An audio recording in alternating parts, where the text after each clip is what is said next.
Assalamu Walaikum. Hello friends, how are you?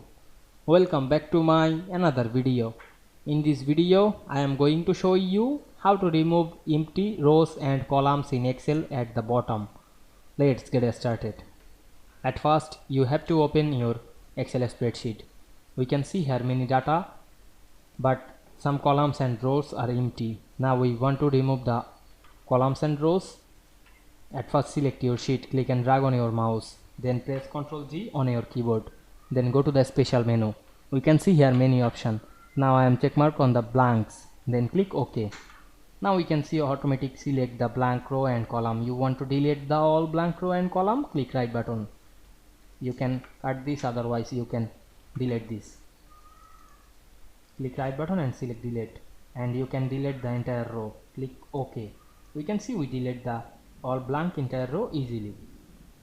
Now you want to remove the column, select the column, press Ctrl on your keyboard, then click right button and select delete. I hope you enjoyed my video. Please like, comment, share and subscribe my channel. Thanks for watching.